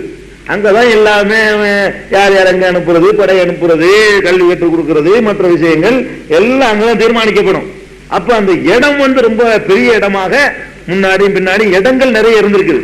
பள்ளிவாசல் ஒரு அளவு கட்டிட்டாலும் இடம் பெருசா இருந்ததுனாலதான் பின்னாடி வந்த கலீஃபாக்கள் காலத்துல அப்படி மேலும் மேலும் விஸ்தரிச்சுக்கிட்டே போனாங்க. இது ரசூல் ஸல்லல்லாஹு அலைஹி வஸல்லம் அந்த பள்ளிவாசலுடைய அமைப்பு.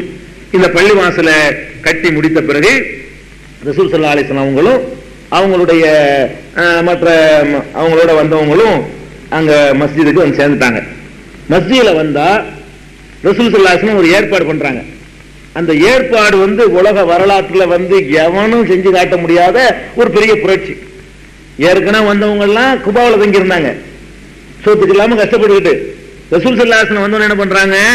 அழகான ஏற்பாடு. அதாவது இந்த அகதிகள் பிரச்சனையை சமாளிக்கிறதுக்கு தர்மாறாங்களே, இந்த அகதி பிரச்சனையை சமாளிக்கிறது கூட அவங்க கண்டுபிடிச்ச அந்த வழி இருக்குது. அந்த வழியை உலகம் வந்து கடைபிடிக்க ஆரம்பிச்சுன்னு சொன்னா இந்த அகதிங்கிற விவகாரமே இல்லாம போயிடும். அந்த மாதிரி ஒரு அழகான ஏற்பாடுகளை பண்ணி ஒரு பொருளாதார புரட்சியை ஏற்படுத்துறாங்க. ஒரு பொருளாதார புரட்சி ஏற்படுத்தி வந்தவங்களையும் ஊர்காரங்களுக்கு உள்ள மோதல் வராம, அதுக்குள்ள பூசல் வராம ரொம்ப அழகான முறையில திட்டம் வகுத்து அவங்கள அந்த அண்ணன் தம்பி மாதிரி அவங்களை ஆக்கி வச்சு ரசூல் ஸல்லல்லாஹு அலைஹி வஸல்லம் ஒரு சகோதரத்துவத்தை ஏற்படுத்தினாங்க. அந்த ஏற்பாடுகள் எப்படி இருந்தது, எப்படி எல்லாம் யார் யாரை எப்படி எப்படி பிணைச்சாங்க, அந்த பிணைச்சதுனால ஏற்பட்ட ஒரு மாற்றங்கள் என்ன, அதனால சமுதாயத்துக்கு கிடைச்ச நன்மை என்ன அப்படிங்கிறதை பற்றி எல்லாம், அதை பற்றியும் இனிமேல் மதீனாவுடைய வாழ்க்கையில வந்து உங்களுக்கு வந்து இந்த மாதிரியான பயணம்லாம் வராது. இனிமே மதீனாவுடைய வாழ்க்கைக்கு போன பிறகு ஒவ்வொன்றுமே நம்ம கடைபிடிக்கிற விஷயங்கள். இனிமே வந்து மதீனாவுல என்ன நடந்தாலும் சரி, ரசூல் ஸல்லல்லாஹு அலைஹி வஸல்லம் வாழ்க்கையில் நடந்த ஒவ்வொன்றையும் நம்ம என்ன செய்யணும், கடைபிடிக்கிற சம்பந்தமான போதனைகளை கொண்டதாகத்தான் இனி வர்ற சரித்திரம்லாம் இருக்கும். இதுவரைக்கும் உள்ளதெல்லாம் போனாங்க தவறு கோயில தங்கினாங்க, நீங்களும் போய் தங்குறது சொன்னதா? அது ஒண்ணும் கிடையாது. அதெல்லாம் ஒரு அவங்க வாழ்க்கையில் நடந்த ஒரு நிகழ்ச்சிகள், அது முடிஞ்சு போச்சு. இனிமே நமக்கு ஆர்டர் போடக்கூடிய தலைவராக, வழிகாட்டியாக ஒரு மர்க்கஸ் வச்சு மையத்தை வைத்து உத்தரவு